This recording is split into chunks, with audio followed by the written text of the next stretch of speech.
ക്ഷേത്രങ്ങളുടെ സംബന്ധിച്ചിടത്തോളം ദേവസ്വം ഉൾപ്പെടെ ഉള്ള ആളുകൾ അംഗീകരിച്ചിട്ടുള്ള നിയമം.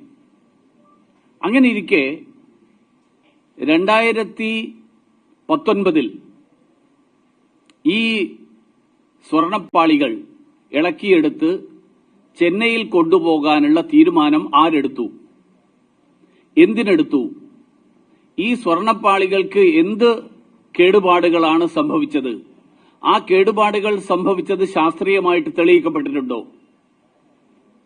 അത് ഈ പറഞ്ഞ ഉണ്ണികൃഷ്ണൻ പോറ്റിയെ ഏൽപ്പിക്കാനെടുത്ത തീരുമാനം, അയാളെ ഈ ചുമതല ഈ പണി ഏൽപ്പിക്കാനെടുത്ത തീരുമാനം ആരുടേതായിരുന്നു? 40 ദിവസം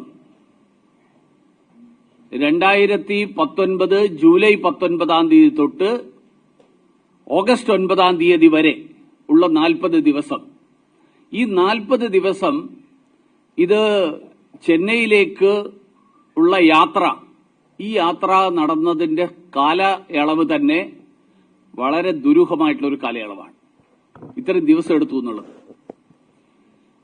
ഇത് സംബന്ധിച്ചിട്ടുള്ള എന്തെങ്കിലും അന്വേഷണം നടന്നിട്ടുണ്ടോ? ആ കാലത്ത് ദേവസ്വം ബോർഡ് നടത്തിയിട്ടുണ്ടോ?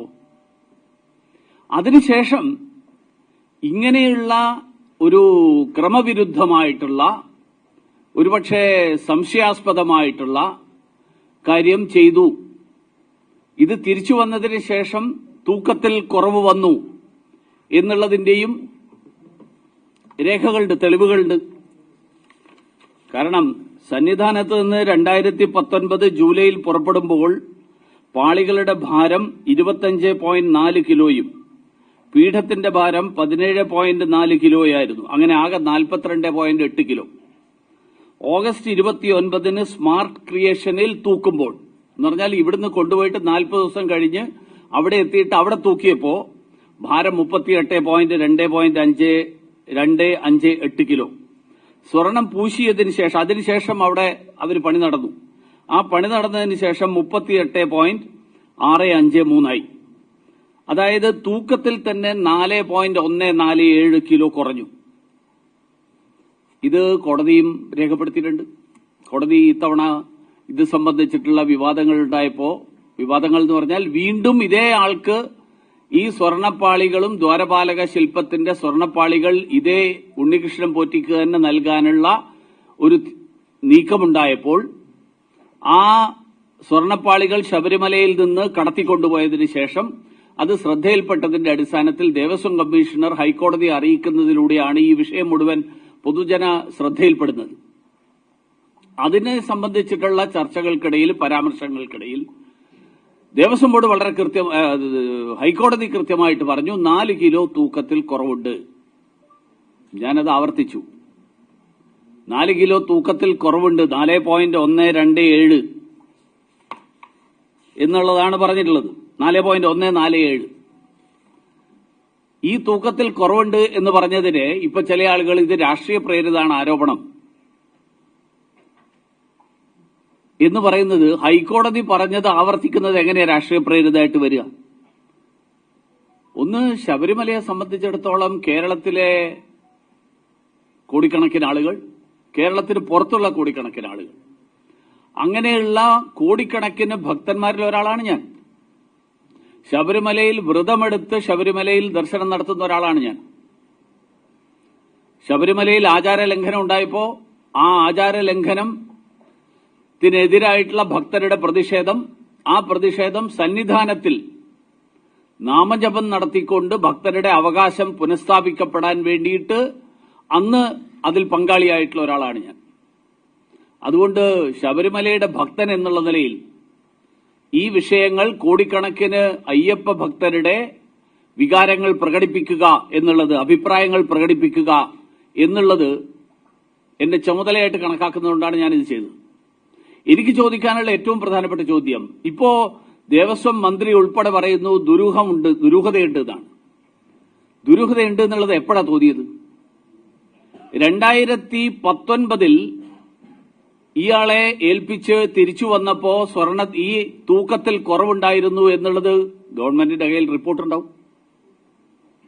ദേവസ്വം ബോർഡിന്റെ മാത്രം ഉത്തരവാദിത്തമാണെന്ന് പറഞ്ഞിട്ട് കൈകഴുകാൻ പറ്റില്ല. ദേവസ്വം ബോർഡിന്റെ മാത്രമല്ല സർക്കാരിന് ഉത്തരവാദിത്തമുണ്ട്.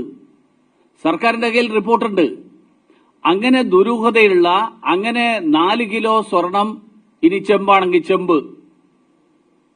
ചെമ്പിന്റെ മുകളിൽ സ്വർണ്ണ പാളികളാണ്, അതിൽ 4 കിലോ തൂക്കത്തിൽ കുറവുണ്ട് എന്നുള്ളത് സർക്കാരിന് അറിയാമെന്നിരിക്കെ, ദേവസ്വം ബോർഡിന് അറിയാമെന്നിരിക്കെ, വീണ്ടും 2025 ഇതേ ആളെ ഈ ചുമതല ഏൽപ്പിക്കാനുള്ള ആ തീരുമാനം എടുത്തതിൽ നിന്ന് ഇപ്പോഴത്തെ ദേവസ്വം പ്രസിഡന്റ് ശ്രീ പ്രശാന്തിന് ഒഴിഞ്ഞു മാറാൻ പറ്റുമോ? ഇപ്പോഴത്തെ ദേവസ്വം മന്ത്രി ശ്രീ വാസവന് ഒഴിഞ്ഞു മാറാൻ പറ്റുമോ? അപ്പൊ 2019 4 കിലോ ഈ സ്വർണപ്പാളികളുടെയും ദ്വാരപാലകത്തിന്റെ ശില്പത്തിന്റെയും എല്ലാം കൂടി 4 കിലോ തൂക്കം കുറവുണ്ടായപ്പോ ആ 4 കിലോ തൂക്കം കുറവുണ്ടാക്കിയ ആൾ, ഒന്നാമത്തെ കാര്യം അയാളെ എങ്ങനെ ഏൽപ്പിച്ചു എന്നുള്ള ചോദ്യത്തിന് ഇപ്പോഴത്തെ ആൾക്കാർക്ക് അല്ല തുടക്കം വിട്ടത് എന്ന് വേണമെങ്കിൽ പറയാം. പക്ഷെ 2019 ഇങ്ങനെ ഒരു ഗുരുതരമായിട്ടുള്ള ഒരു കൊള്ള, ഒരർത്ഥത്തിൽ പറഞ്ഞാൽ ശബരിമല എന്ന് പറയുമ്പോൾ ശബരിമല ബാക്കിയുള്ള ക്ഷേത്രങ്ങളിൽ നിന്നൊരു വ്യത്യാസമുള്ളത്, ശബരിമല പടിപൂജ നടത്തുന്ന ക്ഷേത്രമാണ്. എന്ന് പറഞ്ഞാൽ ശബരിമലയുടെ 18ാം പടി തൊട്ട് അങ്ങോട്ട് വളരെ വിശുദ്ധമായിട്ട് പാവനമായിട്ട് കണക്കാക്കപ്പെടുന്ന ഒരു പ്രദേശമാണ്. ഇപ്പൊ പടിപൂജ കഴിഞ്ഞിട്ട് മുന്നോട്ട് പോകുമ്പോൾ അതിന്റെ മുകളിലുള്ളതെല്ലാം ഭക്തന്മാരെ സംബന്ധിച്ചിടത്തോളം ഏറ്റവും ആരാധിക്കുന്ന വസ്തുക്കളാണ്. അങ്ങനെയുള്ളൊരു വസ്തു, ആ വസ്തു കൊള്ളയടിച്ച ആളെ, കൊള്ള നടത്താൻ നേതൃത്വം നൽകിയ ആളെ വീണ്ടും അതേ ചുമതല ഏൽപ്പിക്കുന്നു, വീണ്ടും 2025 എന്ന് പറയുമ്പോ ഇപ്പൊ സമഗ്ര അന്വേഷണം നടത്തും എന്ന് പറഞ്ഞതുകൊണ്ട് കാര്യമില്ല. സമഗ്ര അന്വേഷണമല്ല വേണ്ടത്, ഇതിൽ ഉത്തരവാദിത്തമാണ് ഏറ്റെടുക്കേണ്ടത്. ദേവസ്വം മന്ത്രി വാസവനാണെങ്കിലും ഇപ്പോഴത്തെ പ്രസിഡന്റ് ആണെങ്കിലും ഉത്തരവാദിത്തം ഏറ്റെടുക്കണം. മാത്രമല്ല 2019 ഇത് നടന്ന സമയത്ത് അന്നത്തെ തിരുവിതാംകൂർ ദേവസ്വത്തിന്റെ പ്രസിഡന്റ് ശ്രീ പത്മകുമാർ, അദ്ദേഹത്തിന് ഉത്തരവാദിത്തമുണ്ട്. അന്നത്തെ ദേവസ്വം മന്ത്രി കടകംപള്ളി സുരേന്ദ്രന് ഉത്തരവാദിത്തമുണ്ട്. ഈ 40 ദിവസം ഈ ദ്വാരപാലക വിഗ്രഹത്തിലെ പാളികൾ ചെന്നൈയിലേക്ക് കൊണ്ടുപോയി അവിടെ 40 ദിവസം എടുത്തത് എന്തുകൊണ്ടെടുത്തു എന്ന് എന്തുകൊണ്ടാണ് കടകംപള്ളി സുരേന്ദ്രൻ അന്ന് അന്വേഷിക്കാതിരുന്നത്? അന്നത്തെ ദേവസ്വം മന്ത്രിയല്ലേ. മാത്രമല്ല 2007 ഒരു ഉത്തരവുണ്ട്. സർക്കാരിന്റെ ഉത്തരവാദിത്തത്തെക്കുറിച്ച് ഞാൻ പറഞ്ഞാൽ 2007 ഉത്തരവ്, 2007 കേരള ഗസറ്റിൽ 2007 ഏപ്രിൽ മാസം 12-ാം തീയതി കേരള ഗസറ്റിൽ പുറപ്പെടുവിച്ച ഒരു ഉത്തരവുണ്ട്. ആ ഉത്തരവിൽ ദേവസ്വം നിയമത്തിന് ഭേദഗതി വരുത്തിക്കൊണ്ട് 12-ാം വകുപ്പിൽ 3A വകുപ്പായിട്ട് ചേർത്തിരിക്കുന്നത് the Devaswom commissioner shall submit reports to the government once in 3 months with respect to the working of the board. Devaswom commissioner 3 മാസത്തിലേക്ക് റിപ്പോർട്ട് കൊടുക്കണം. കേരള ഗവൺമെന്റിലെ ദേവസ്വം മന്ത്രിയും മുഖ്യമന്ത്രിയും ഈ റിപ്പോർട്ട് കിട്ടിയിട്ടുണ്ടോ? കിട്ടിയിട്ടില്ലെങ്കിൽ ആവശ്യപ്പെട്ടിട്ടുണ്ടോ? കിട്ടിയിട്ടുണ്ടെങ്കിൽ അതിൽ പരാമർശിച്ചിട്ടുള്ള കാര്യങ്ങൾ പഠിച്ചിട്ടുണ്ടോ? അതിനെക്കുറിച്ച് സംശയങ്ങളുണ്ടെങ്കിൽ ചോദിച്ചിട്ടുണ്ടോ? അതല്ലാതെ ഇത് എനിക്കൊന്നും അറിയില്ല അന്നത്തെ കാര്യം എന്നൊരു ദേവസ്വം പ്രസിഡന്റ് പറയുന്നുണ്ടെങ്കിൽ അങ്ങനെ ഒരാൾ ആ സ്ഥാനത്തിരിക്കാൻ അർഹനല്ല, അയാൾക്ക് യോഗ്യതയില്ല. സർക്കാർ എന്ന് പറയുന്നത് എല്ലാ അധികാര സ്ഥാനങ്ങളും തുടർച്ചയാണ്. അന്ന് നടന്നത് എനിക്കറിയില്ല എന്ന് പറയുന്ന ഒരാള് ആ ആളുടെ സത്യപ്രതിജ്ഞയോട് തന്നെ അയാൾ കൂറ് കാണിക്കുന്നില്ല എന്നാണ്. അപ്പൊ അതുകൊണ്ട് മുഖ്യമന്ത്രി ഈ കാര്യത്തിൽ മൗനം പാലിച്ചതുകൊണ്ട് കാര്യമില്ല. ആഗോള അയ്യപ്പ സംഗമം നടത്തി തെരഞ്ഞെടുപ്പ് അടുക്കുമ്പോ ഞാൻ ശബരിമലയുടെ കാര്യത്തിൽ താല്പര്യമുള്ള ഒരാളാണ് എന്ന് ജനങ്ങളുടെ ഇടയിൽ തെറ്റിദ്ധാരണ ഉണ്ടാക്കാൻ വേണ്ടിയിട്ട് ഒരു അയ്യപ്പ സംഗമം നടത്തിയതുകൊണ്ട് പ്രശ്നം അവസാനിക്കില്ല. ഈ വലിയ കൊള്ള ഒരുപക്ഷെ ഇന്ത്യയിൽ ഒരു ക്ഷേത്രത്തിലും ഇതുപോലെ ഭക്തർ പരിപാവനമായിട്ട് കണക്കാക്കുന്ന ഒരു വിഗ്രഹത്തിന്റെ വിഗ്രഹം, ദ്വാരപാലക ശില്പത്തിന്റെ സ്വർണപ്പാളികൾ. ദേവസ്വം എന്ന് പറഞ്ഞാൽ ദേവനെ സംബന്ധിക്കുന്നത് എന്നാണ് അതിനർത്ഥം. ആ ദേവനെ സംബന്ധിക്കുന്ന സ്വത്ത്, ആ സ്വത്തിൽ ഇത്ര വലിയ കൊള്ള നടന്നിട്ട് സർക്കാർ ഒഴിഞ്ഞുമാറുന്ന സമീപനം, ആ സമീപനം സർക്കാർ അനാവശ്യമായിട്ട് പ്രശ്നങ്ങൾ സൃഷ്ടിക്കുകയാണ്, അനാവശ്യമായിട്ട് ഭക്തരുടെ ക്ഷമ പരീക്ഷിക്കുകയാണ്. അതുകൊണ്ട് ഈ കാര്യത്തിൽ ഗൌരവത്തോടുകൂടിയിട്ടുള്ള സമീപനം മുഖ്യമന്ത്രിയുടെ ഭാഗത്തു നിന്നുണ്ടാകണം, ദേവസ്വം മന്ത്രിയുടെ ഭാഗത്തു നിന്നുണ്ടാകണം. ഇതിൽ ഉത്തരവാദികൾ ആരാണ് എന്നുള്ളത് കണ്ടെത്തണം. സർക്കാരിന്റെ വീഴ്ച 3 മാസത്തിലൊരിക്കൽ കിട്ടുന്ന റിപ്പോർട്ട്, ആ റിപ്പോർട്ടിൽ എന്തുകൊണ്ട് സർക്കാർ പരിശോധിച്ചില്ല? റിപ്പോർട്ട് കിട്ടിയില്ലെങ്കിൽ എന്തുകൊണ്ട് കിട്ടിയില്ല എന്നുള്ളത് എന്തുകൊണ്ട് അന്വേഷിച്ചിട്ടില്ല? സർക്കാരിന് ഉത്തരവാദിത്വമുണ്ട്. അതുകൊണ്ട് ഇതിലെ ആത്യന്തിക ഉത്തരവാദിത്വത്തിൽ നിന്ന് സർക്കാരിന് ഒഴിഞ്ഞുമാറാൻ കഴിയില്ല, വകുപ്പ് മന്ത്രിക്ക് ഒഴിഞ്ഞുമാറാൻ കഴിയില്ല. അന്നത്തെയും ഇന്നത്തെയും വകുപ്പ് മന്ത്രിമാരും ദേവസ്വം ബോർഡ് പ്രസിഡന്റുമാരും ഇതിന് ഉത്തരം പറഞ്ഞേ മതിയാവും.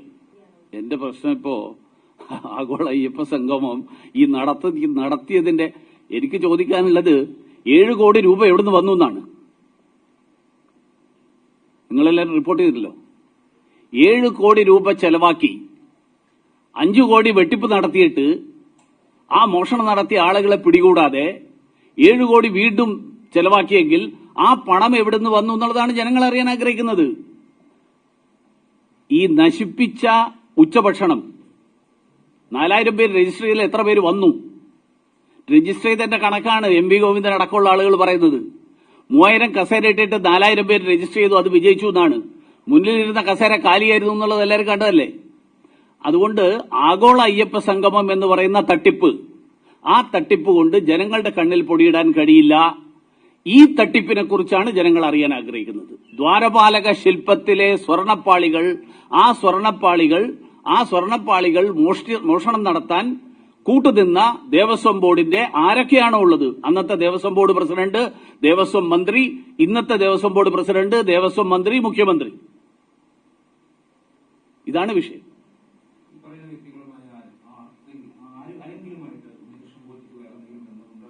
കട്ടിപിടിക്കട്ടെ. ഉണ്ണികൃഷ്ണൻ പോയിട്ടിക്ക് പലരുമായിട്ടും ബന്ധമുണ്ടാവും. അതുകൊണ്ടാണല്ലോ ഇവർ നിലനിർത്തിയത്. ബന്ധമില്ലെങ്കിൽ നിലനിർത്തുവോ? എങ്ങനെ ഉണ്ണികൃഷ്ണൻ പോറ്റി വന്നു? ഒരാൾ സ്വയം വന്നിട്ട് ഞാനിത് നന്നാക്കിയെടുത്ത് കൊണ്ടുപോവാം. ഞാൻ ചോദിക്കട്ടെ, വിജയ് മല്യ സ്വർണപ്പാളികൾ നിർമ്മിച്ച് നൽകാമെന്ന് ഏറ്റു. 30 കിലോ സ്വർണം ആ കാലത്ത് ഈ അവിടുത്തെ ശബരിമലയിൽ സ്വർണം പൊതിയാൻ വേണ്ടിയിട്ട് 30 കിലോ ചെലവാക്കി എന്നാണ് കണക്കുകൾ പറയുന്നത്. വിജയ് മല്യയും ഈ ഉണ്ണികൃഷ്ണൻ പോറ്റിയും, വിജയ് മല്യ ആ കാലത്ത്, ഇപ്പോൾ വിജയ് മല്യ പാപ്പരായി, ഈ ഉണ്ണികൃഷ്ണൻ പോറ്റി നമ്മളാരും, ഞാൻ കേട്ടിട്ടില്ല അങ്ങനെ ഒരാൾ സ്വയം ഞാൻ ഇത് ചെയ്തു തരാം എന്ന് ഓഫർ ചെയ്തു എന്നിരിക്കട്ടെ, ഒരു ഭക്തൻ ഓഫർ ചെയ്തതിന്റെ അടിസ്ഥാനത്തിലാണ് എന്നുള്ള ഒരു ന്യായം, ഒരു വാദം, ആ വാദത്തിലും അർത്ഥമില്ല. കാരണം വെച്ചാൽ അങ്ങനെ വന്നു കഴിഞ്ഞാൽ അവിടെ വെച്ച് ചെയ്യണം, ക്ഷേത്ര പരിസരത്ത്. അപ്പൊ ഈ ഉണ്ണികൃഷ്ണൻ പോറ്റി എവിടുന്ന് വന്നു? ആര് കണ്ടെത്തി? ഇതാണല്ലോ അറിയാൻ ആഗ്രഹിക്കുന്നത്. അതുകൊണ്ട് ഇവർക്കാർക്കും ബന്ധമില്ലെങ്കിൽ എങ്ങനെ വരും? ദേവസ്വം ബോർഡ് പ്രസിഡന്റിനോ മന്ത്രിക്കോ ബന്ധമില്ലെങ്കിൽ ഏതൊരാൾക്ക് ചെന്നിട്ട് എനിക്കോ നിങ്ങൾക്കോ നാളെ ശബരിമലയിൽ ചെന്നിട്ട് ഇതൊന്ന് ഇളക്കി തന്നേക്ക്, ഞാൻ നന്നാക്കി കൊണ്ടുവരാമെന്ന് പറഞ്ഞാൽ തരുമോ ആരെങ്കിലും? ഇതൊക്കെ ഒരു ജനങ്ങളുടെ ബുദ്ധിശക്തിയെ അടക്കം പരീക്ഷിക്കുന്ന തരത്തിലുള്ള വാദങ്ങളാണ്.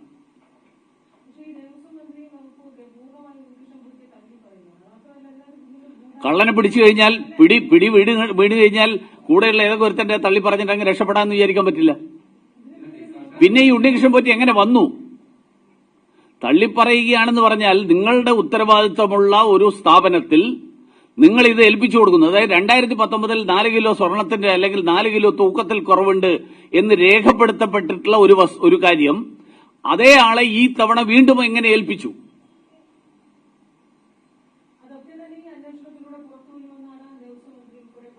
അന്വേഷണത്തിന് അപ്പൊ നിങ്ങൾ ഇത്രയും കാലം എന്ത് ചെയ്യായിരുന്നു? ഉറങ്ങായിരുന്നു. 3 മാസത്തിലൊരിക്കൽ വരുന്ന റിപ്പോർട്ട്, ആ റിപ്പോർട്ടിൽ അത് നടത്തിക്കൊണ്ടുപോകാൻ അറിയില്ലെങ്കിൽ ഭരണം നടത്താൻ അറിയില്ലെന്നാണോ അതിന്റെ അർത്ഥം? എനിക്കിതൊന്നും അറിയില്ലായിരുന്നു. വെറുതെ കസേരയിൽ ഇരിക്കുകയായിരുന്നു എന്നാണ്. അന്വേഷണം നടത്തുകയല്ലോ. ഈ വീഴ്ചയുടെ ഉത്തരവാദിത്വം ആർക്കാണെന്നുള്ളതാണ് ജനങ്ങൾ അറിയാൻ ആഗ്രഹിക്കുന്നത്.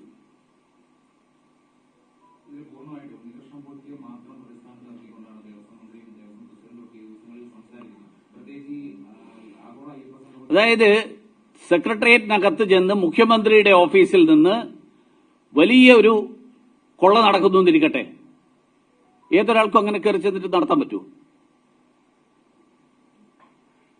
നാളെ സർക്കാരിന്റെ ഒരു തീരുമാനം സർക്കാരുമായിട്ട് ഒരു ബന്ധമില്ലാത്ത ഒരാൾക്ക് ചെന്നിട്ട് നടത്താൻ പറ്റുമോ? അതുപോലെയാണ് ശബരിമലയിൽ നിന്ന് സ്വർണ്ണപ്പാളികളുള്ള ഈ ശില്പം സ്വർണ്ണപ്പാളികൾ ഇളക്കി എടുത്തുകൊണ്ട് പോകുന്നത്. അവിടെ ഒരു സംവിധാനമില്ലേ? ആ സംവിധാനത്തിന്റെ ഉത്തരവാദിത്തമല്ലേ ഇവർക്ക്? അത് ആ ഉത്തരവാദിത്തം 3 മാസത്തിലൊരിക്കൽ ദേവസ്വം കമ്മീഷണറുടെ റിപ്പോർട്ടിലൂടെ സർക്കാരിന് കിട്ടിക്കൊണ്ടിരിക്കുകയാണ്. കിട്ടുന്നില്ലെങ്കിൽ സർക്കാർ പറയട്ടെ ഞങ്ങൾക്ക് കിട്ടുന്നില്ല. കിട്ടുന്നില്ലെങ്കിൽ ആ ദേവസ്വം കമ്മീഷണർ എന്തിനാ ഇവര് നിലനിർത്തിയ? പിന്നെ അപ്പൊ അതിനർത്ഥം ഈ ഹിന്ദു ക്ഷേത്രങ്ങൾ, ആ ക്ഷേത്രങ്ങളുടെ കാര്യത്തിൽ ഞങ്ങൾ കൃത്യമായിട്ട് നടത്തുന്നു എന്നാണല്ലോ പറയുന്നത്.